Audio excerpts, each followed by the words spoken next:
Ассалаумағалейкум, қазақ елі. Бүгін 20 наурыз 2025 жыл түскі 12 кезі. Мынау бүгін нар тұлғамыз қазақтың намысын қорғаған, қазақтың жерін қорғаған, осы еліміздің 5 облысын қызыл режиммен айқасып тұрып, Хрущевпен айқасып тұрып, 5 облысты Ресейге бергізбей алып қалған, басын қатерге тіккен арыстан жүрек нар тұлғамыз Жұмабек Тәшенов марқұм ағамыздың бүгін туған күні. 1915 жылы туған, мінекей көріп тұрсыздар, 20 наурызда. 1986 жылы 18 қарашада қайтыс болған. Осы марқұм Жұмабек Ахметұлының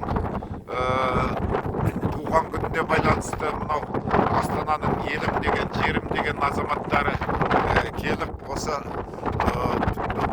туған жеріне, кіндік қан тамған жеріне, қойған кесененің қасына келіп, Құран бағыштап, осы дұға қылып тұрған жайымыз бар, мінекей. Мынау жердің атын айтшы, мынау. Танакөл деген ауыл болған. 54 жыл, 60 жылға дейін. Елтоқ деген ауылдың түбінде Волгодоновка, Аршал ауданы, бұрынғы Вишневский район. Соның Вишневский район, Волгодоновка, мына жерде Қойгелді деген ауыл бар. Қойгелді деген ауылдың дәл түбінде Танакөл деген биікте ауылдың ескерткішін ауыл болған. Осы Танакөл ауылында биікте осы жерде не болған. Кейін Целинаның уақытында жоқ деп жүрген ауылды.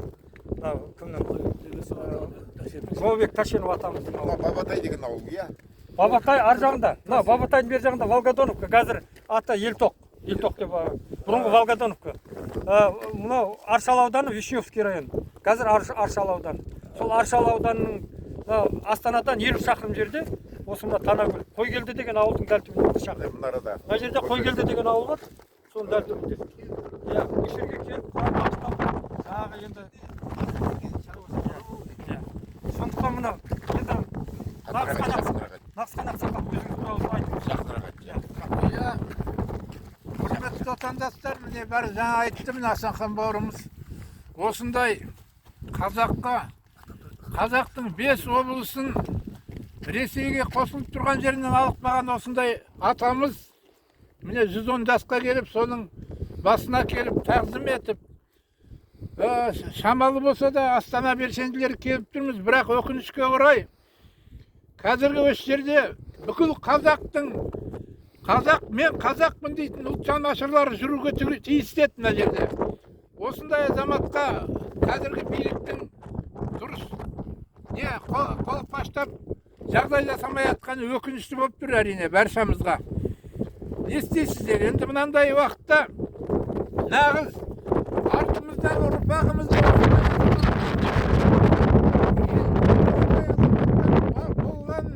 айтып, рухтандырып өсіретін нағыз батыр азаматымызға осындай дұрыс не көрсетілмей тұрған өкінішті болып тұр енді. Құрмет көрсетілмей тұрған Ас берілу керек еді.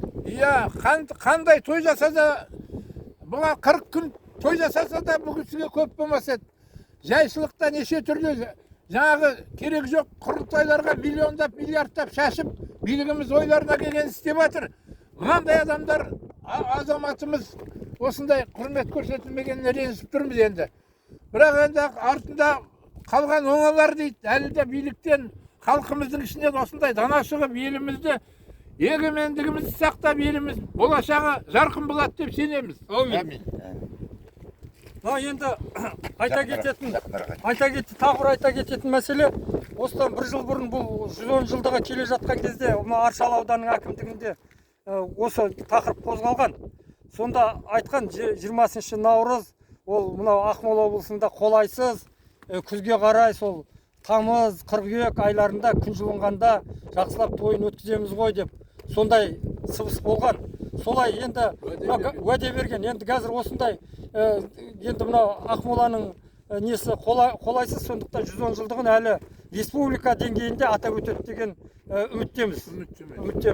Сондықтан мынау Ташенов атамыз ол қаһарлы жаңа Хрущевқа бетіне басып тұрып, заңды түрде бүкіл халықаралық заңды сол кездегі совет үкіметінің келісім шарттарын бөлек шығып кетеміз дегенге дейін келіп, өзін құрбандыққа шалып, қудалауға ұшырап, бала шағасының несін ойламай, болашағының үшін, мынау осы болашақ қазақ елі үшін, қазақ елінің тұтастығы үшін өзі күресіп өткен сондай ұлы жүректі, арыстан жүректі жаңа Асанхан айтпақшы.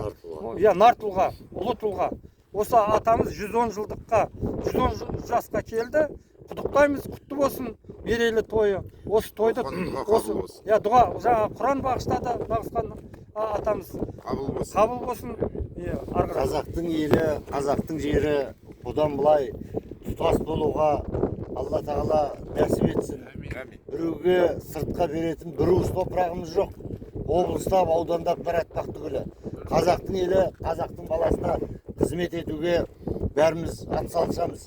Біз боларымыз, бізден кейінгі ұрпақ жер сатылмайды, жер ешкімге жалға да бермейді. Тек қазақтың баласы мен малы дүниесі осы жалпақ даланың үстінде жайылып жату үшін бабаларымыздан аманат етіп қалған жер. Осы жерді қорғай білейік. Елін қорғайтын, жерін қорғайтын мына Жұмабек Ахметұлы атамыздай ұлдар туа берсін, көбейе берсін.